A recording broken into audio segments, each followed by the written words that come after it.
വിശുദ്ധ മാസം പടിയിറങ്ങാൻ ദിവസങ്ങൾ മാത്രം ശേഷിക്കെ മസ്ജിദുകളിൽ എത്തുന്നവരുടെ എണ്ണത്തിൽ വൻ വർധനവാണ് ഉണ്ടായിരിക്കുന്നത്. അവസാന പത്തോടെ സജീവമായ പള്ളികൾ 27-ാം രാവിൽ വിശ്വാസികളാൽ തിങ്ങി നിറഞ്ഞു.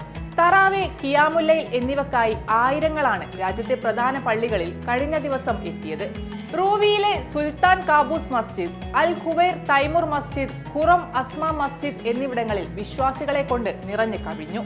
1000 മാസങ്ങളേക്കാൾ പുണ്യമുള്ള ലൈലത്തുൽ ഖദർ ഏറ്റവും കൂടുതൽ പ്രതീക്ഷിച്ച ദിവസം പുലരുവോളം വിശ്വാസികൾ കണ്ണീരിൽ കുതിർന്ന പ്രാർത്ഥനകളിൽ മുഴുകി.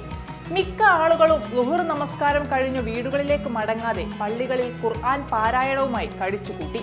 നോമ്പ് തുറക്കും മഗ്രിബിനും ശേഷം ഇശാ തറാവീനു ശേഷം വിശ്വാസികൾ രാത്രിയുടെ അന്ത്യയാമത്തിലെ ഖിയാമുല്ലൈൽ നമസ്കാരവും പൂർത്തിയാക്കി സുബ്ഹി നമസ്കാരത്തിനു ശേഷമാണ് വീടുകളിലേക്ക് മടങ്ങിയത്. ഓരോ നമസ്കാരത്തിന് ശേഷവും പ്രത്യേക ദുആകൾ നടന്നു. ഫലസ്തീനിൽ മരിച്ചു വീഴുന്ന നൂറുകണക്കിന് രക്തസാക്ഷികൾക്ക് വേണ്ടിയും അതോടൊപ്പം നാട്ടിലെ ലഹരിക്ക് അടിമപ്പെട്ട് അക്രമവാസനയിലേക്ക് നീങ്ങുന്ന യുവതലമുറക്ക് സൽബുദ്ധി തോന്നാനും പ്രത്യേകം പ്രാർത്ഥനകൾ നടന്നു. റമളാനിൽ നേടിയെടുത്ത പുണ്യം വരും നാളുകളിലും തുടരാൻ ഇമാമുമാർ വിശ്വാസികളോട് പറഞ്ഞു. പ്രാർത്ഥനയ്ക്കായി പുലരുവോളം പള്ളികളിൽ കഴിച്ചുകൂട്ടിയ സഹോദരങ്ങൾക്കായി മലയാളികളടക്കമുള്ള കൂട്ടായ്മകൾ ഭക്ഷണവും മധുര പലഹാരവും വിതരണം ചെയ്തു.